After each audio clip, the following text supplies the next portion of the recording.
আপনি মনে করতেছেন আমি গোয়েন্দা? হুম। দোকান এটা আছে না, পিছনে যে দোকানটা আছে, উনি আমাকে দাওয়াত দিছে যে তুমি যদি ম্যানেজ না হয় তাহলে আমার নাম্বারটা নিয়ে রাখো, আমাকে কল দিও। তো ওনার নাম্বারটা নিয়ে রাখলাম, এখন দেখি আমি ম্যানেজ করতে পারি কি না। আসসালামু আলাইকুম আঙ্কেল, রুম খালি আছে? ভালো আছেন? আমি হচ্ছে চট্টগ্রাম থেকে আসছি, ভ্রমণ করতেছি আর কি, বাংলাদেশের 64 জেলা। তো একটা রোগ সম্পর্কে সচেতন করার জন্য। তো আমি বিপদে পড়ে গেছি। একজনের মানে বাসায় থাকার কথা ছিল, তিনি হচ্ছে এখন কল করতেছে না, মানে ওইরকম আর কি। তা এখন আপনাদের হোটেল কি খালি আছে?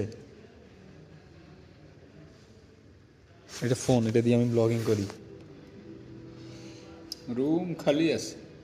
আচ্ছা, খালি আছে না? আর আমি হচ্ছে আপনার টাকা ছাড়া ভ্রমণ করতেছি, তো বাংলাদেশের 64 জেলা, আপনার এখানে রাখা যাবে কিনা? আপনার সম্বন্ধে তো আমি জানি না কিছু, আমি কেমনে আপনাকে একটা রুম দিই? আচ্ছা, আমি জানাবো আপনাকে।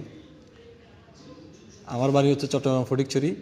আমি বাংলাদেশের 64 জেলা ঘুরতেছি, এটা হচ্ছে আমার 52তম জেলা। তো আরও কিছু জেলা বাকি আছে, আরও 12টা জেলা বাকি আছে আর কি, বুঝছেন? যদি আমাকে রাখতেন, মানে বিপদে পড়ে যাওয়ার মতোই আর কি। এখন কয়টা বাজে দেখছেন? তাহলে এত রাত দেখি আমি বাইরে ঘুরি, বাইরে ঘুরার কথা। আমি হচ্ছে অন্য একটা জেলা থেকে কনফার্ম হয়ে আসি আরেকটা জেলায়, রাখা যায় কি না? আমি তো বিশ্বাসের উপরে ঘুরতেছি 64 জেলা। টাকা ছাড়া মানুষ আমার নিচ্ছে, রাখতেছে, খাওয়াইতেছে। বাবা, আমার এখানে আমি একাই। হ্যাঁ, আমি একা একা রাখবো না। আর নাহলে আপনার সাথে থাকবো। না না না, ও মাফ করুন। আচ্ছা, একা না? ও, হোটেল কি ভাড়া দেন না? ভাড়া দেব, ম্যানেজার আসুক। আচ্ছা, আমার কাছে তো ভাড়া নাই, তাহলে? এখন ভাড়া নাই ঠিক আছে, কিন্তু আমি একা একা আপনাকে রাখবো না। আমি আপনার আমার পরিচয়টা দিব তো, আমি আপনি যদি রাখতে রাজি হন। হ্যাঁ, আমার পরিচয়টা দিব তো আমি, আপনি যদি রাখতে রাজি হন। এইভাবে রাখি আপনারা? হ্যাঁ, দুনিয়াটা টিকে আছে বিশ্বাসের উপর।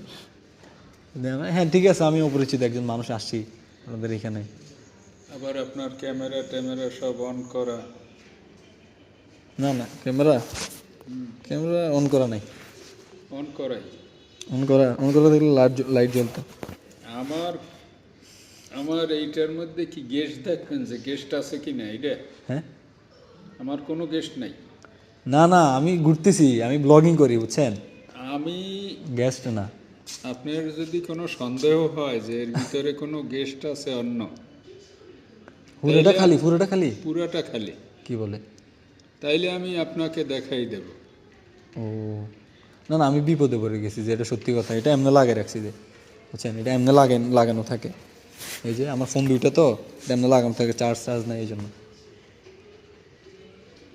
না, আপনি যদি হোটেল... অবশেষে একটা হোটেলে হচ্ছে থাকার ব্যবস্থা হইলো। হোটেলটার নাম হচ্ছে এশিয়ান গ্র্যান্ড রিসোর্ট। তো আঙ্কেল, আপনি আমাকে প্রথমে দেখে কি মনে করছিলেন আমি একটু বলবেন? হ্যাঁ। আমি তো মনে করছি যে হয়তো বা কোনো হোটেলের তথ্য নিতে আসছে, হোটেলে অবৈধ কোনো কিছু হয় কি না। আচ্ছা আমি তো আপনাকে দেখতে বললাম যে আচ্ছা, আমি দেখেন। যখন ওই ক্যামেরাটা হচ্ছে, ক্যামেরা বলতে আমার তো ফোন, আমি একটু গ্লাসে দেখাই আপনাদের। আমি ফোন দিয়ে ব্লগিং করি। তো ফোনটা হচ্ছে আমি কোমরের এখানে রাখছিলাম যাতে কেউ না বুঝে। এর আগে হচ্ছে কয়েকটা হোটেলে এভাবে মানে ঘুরছি, যে থ্যালাসেমিয়া নিয়ে ভ্রমণ করতে, মানে থ্যালাসেমিয়া সচেতনতা, এভাবে টাকা ছাড়া ঘুরতেছি, রাখে কিনা। তো অনেক হোটেল হচ্ছে আমাকে ফিরিয়ে দিছে। তো যাই হোক, আলহামদুলিল্লাহ, আঙ্কেল হচ্ছে আমাকে বিনা টাকায় ওনার হোটেলে আজকে রাখতে দিছে। আর একটা দুঃখের বিষয় হচ্ছে, আমি যখন একটা মানুষকে কল করি, তিনি আমাকে বলে অনলাইন ভিউ হলে, সাবস্ক্রাইবার বাড়লে, তারপর ফলোয়ার হলে হচ্ছে আমাকে রাখতো।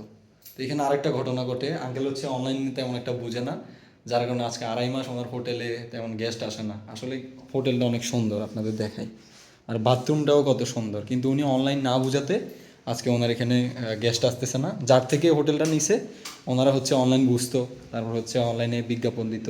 আঙ্কেল এত কিছু বুঝে না। ইনশাল্লাহ আগামীকাল আঙ্কেলের হোটেলের পুরো রিভিউ দিয়ে দিব, পুরো হোটেলটা নিয়ে হচ্ছে একটা ভিডিও করে দিব। যেহেতু আঙ্কেল আমাকে সহজ সরল মনে রাখছে ওনার হোটেলে, টাকা ছাড়া পুরো হোটেলে দেখলাম এত সুন্দর হোটেল, একটা গেস্টও নাই।